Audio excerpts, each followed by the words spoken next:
Student, welcome once again SDS Vidyapeeth, Allahabad online classes. I am A.N. Verma, SDS Vidyapeeth, Allahabad. Today I will teach you class 2nd, subject science, lesson 9, water, revision and part 2. प्यारे बच्चों, पिछले video में आप लोगों ने पढ़ा कि water कितने फॉर्म से होते हैं. Water changes into ice, ice changes into water, water changes into water vapor. Now then comes to next water cycle, यानी कि जिसे हम क्या कहते हैं, जल चक्र कहते हैं. कहा गया है when the water presents in rivers, lakes, ponds and seas heated by the sun, water vapor is formed. यानी कि कहा गया है जल चक्र कैसे होता है, जब सूर्य द्वारा गर्म किए गए नदियों, झीलों, तालाबों और समुद्रों के पानी को, जल क्या होता है, गर्म करके उनको, वो जो गर्म हो जाता है, प्रस्तुत जल गर्म होता है तो जलवाष्प बनता है.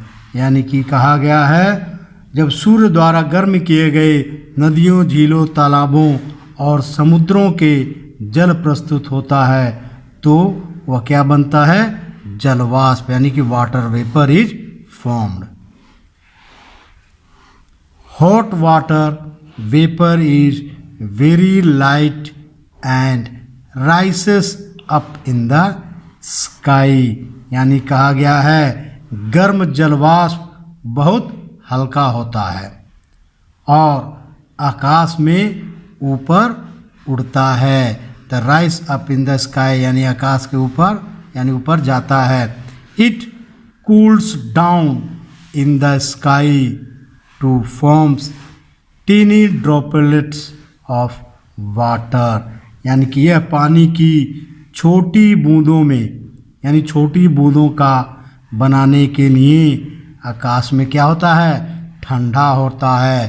कूल्स डाउन यानी कि वह आकाश में जाके छोटी बूंद बनाने के लिए आकाश में ठंडा होता है.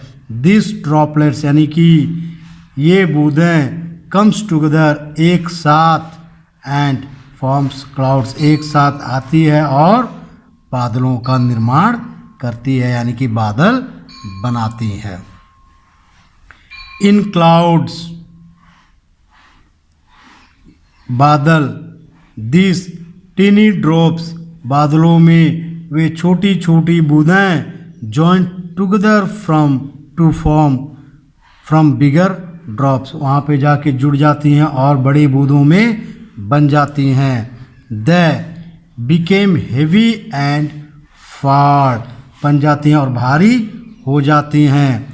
और क्या होता है, on the earth is form a rain, और भारी हो जाती हैं और बारिश के रूप में पृथ्वी पर गिरती हैं. यानी कि कहा गया छोटी छोटी बूंदें जो है वहाँ पे जाके एक साथ बड़ी बूंदें बन जाती हैं और यही बूंदें भारी बन जाती हैं और बारिश के रूप में पृथ्वी पर गिरती हैं.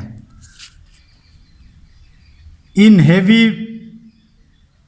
वेरी हाई माउंटेन रीजन, यानी कि उच्च पर्वतीय क्षेत्रों में इट इज़ वेरी कोल्ड, यानी कि वह बहुत ठंडा हो जाती है. Here this tiny drops freeze into tiny crystals, यानी कि बहुत ठंडा हो जाती है. यहाँ से ये छोटी बूंदें क्रिस्टल में जम जाती हैं. ये क्या होते हैं, this ice crystals join to form snow and snowfall takes places. यहाँ की छोटी बूंदें छोटे क्रिस्टल में जम जाती हैं. ये बर्फ़ के क्रिस्टल बर्फ़ बनाने के लिए जुड़ते हैं और फिर वहाँ पे क्या होता है, बर्फबारी होता है. यानी बर्फ़ का बारी देखे है ना, बर्फबारी पड़ना, बड़े बड़े जैसे कश्मीर वगैरह में हमेशा बर्फबारी पड़ी रहती है, उसी प्रकार कहा गया है।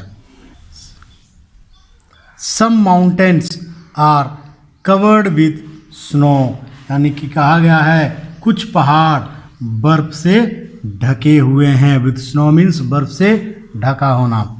The heat of sun melts the snow to water, कुछ पहाड़ बर्फ से ढके हुए हैं। सूरज की गर्मी बर्फ को पानी में पिघला देती है, यानी मेल्ट्स मीन्स पिघलाना, इसको बर्फ को पिघला देती है पानी के रूप में। This water forms reverse, streams etcetera, यह जल नदियों की धाराएं बनता है और इसी से झरने का भी निर्माण होता है, एक्सेट्रा कहा गया है। The movement of water in different forms in nature keeps going on and on. This is called a water cycle, यानी कि कहा गया है प्रकृति में विभिन्न रूपों में पानी की यह आवाजाही, यानी कि आना और जाना लगा रहता है, चलती रहती है, इसे हम जल चक्र कहते हैं।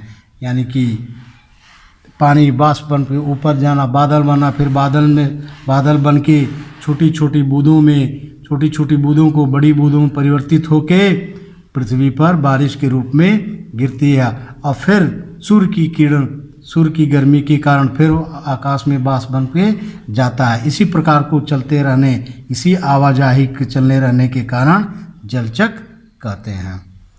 अंदर वन इज ड्रिंकिंग वाटर, यानी कि पीने योग्य पानी, पीने वाला पानी। Water from deep wells, strings and taps is considered safe to use, यानी कि कहा गया है गहरे कुएं और नल से पीने का पानी उपयोग करने के लिए सुरक्षित माना गया है। और लेकिन इसमें कुछ रोगाणु हो सकते हैं। में कंटेन सम जेम्स, यानी कि इसमें कुछ रोगाणु हो सकते हैं। सो इसलिए it is advisable to filter और boil and cool the water and store in it clean vessel, उसमें रोगाणु हो सकते हैं, इसलिए कहा गया है तो पानी को छानने या उबालने और ठंडा करने और इसे साफ बर्तन में रखने की सलाह दी जाती है। We get clean and pure water through taps, हमें नलों के जरिए साफ और शुद्ध पानी मिलता है। इस प्रकार हम एक शुद्ध पानी को हम पी सकते हैं।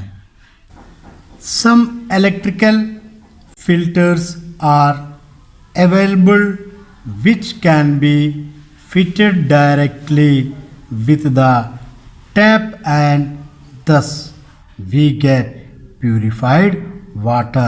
Some electrical filters यानी कुछ विद्युत फिल्टर उपलब्ध हैं, आर अवेलेबल मीन्स उपलब्ध हैं, जिन्हें सीधे नल से फिट किया जाता है, यानी कि जोड़ा जा सकता है और हम इस प्रकार हमें शुद्ध पानी मिलता है।